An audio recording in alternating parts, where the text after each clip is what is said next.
2 octobre. Philippiens chapitre 3, verset 1 à 21. Enfin, mes frères et sœurs, réjouissez-vous de tout ce que le Seigneur est pour vous. Il ne m'en pas de me répéter en vous écrivant que pour vous, cela ne peut que contribuer à votre sécurité. Prenez garde aux mauvaises surprises, à ces hommes ignobles qui vous poussent à mutiler votre corps. En réalité, c'est nous qui sommes circoncis de la vraie circoncision, puisque nous rendons notre écoute à Dieu par son esprit et que nous mettons toute notre fierté en Jésus-Christ, au lieu de placer notre confiance dans ce que l'homme produit par lui-même. Et pourtant, je pourrais, moi aussi, placer ma confiance dans ce qui vient de l'homme. Si quelqu'un croit pouvoir se confier en ce qui vient de l'homme, je le peux bien davantage. J'ai été circoncis le 8e jour. Je suis israélite de naissance, de la tribu de Benjamin, depuis 5 hébreux.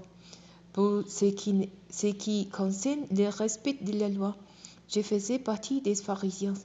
Quant à mon zèle, il m'a conduit à persécuter l'Église. Face aux exigences de la loi, j'étais sans reproche. Toutes ces choses constituant à mes yeux un gain, mais à cause de Christ, je les considère désormais comme une perte. Oh oui, je considère toutes choses comme une perte à cause de ses biens suprêmes. La connaissance de Jésus-Christ, mon Seigneur, à cause de lui. J'acceptais de perdre tout cela. Oui, je les considère comme bon à être mis au reboot afin de gagner Christ. Mon désir est d'être trouvé en lui, non pas avec une justice que j'aurais moi-même acquise en obéissant à la loi, mais avec la justice qui vient de la foi en Christ et que Dieu accorde à ceux qui croient. C'est ainsi que je pourrai connaître Christ, c'est-à-dire expérimenter la puissance de la résurrection et de voir par ses souffrances, en devenant semblable à lui jusque dans sa mort, afin de parvenir, quoi qu'il arrive à la résurrection. Non, certes, je ne suis pas encore parvenu à un but. Je n'ai pas atteint la perfection, mais j'ai continué à courir pour tâcher de saisir les prises que Jésus-Christ s'est saisi de moi.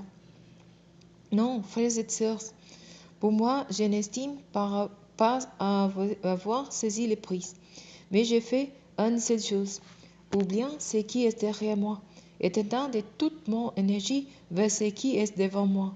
J'ai poursuivi ma course vers le but pour remporter les prix attachés à l'appel que Dieu nous a dressé du haut du ciel dans l'union avec Jésus-Christ.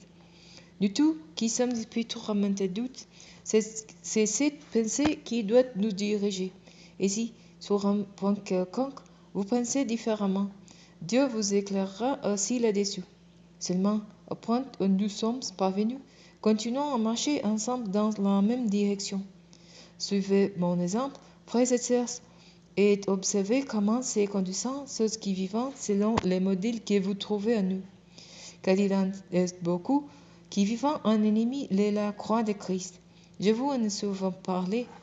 Je vous le dis une fois de plus, en pleurant. Ils finiront par se perdre. Ils ont pour Dieu leur ventre. Ils mettent leur filtre dans ce qui fait leur honte. Leurs pensées sont dirigées vers les choses de ce monde. Quant à nous, nous sommes citoyens des cieux. De là, nous attendons ardemment la venue du Seigneur Jésus-Christ pour nous sauver.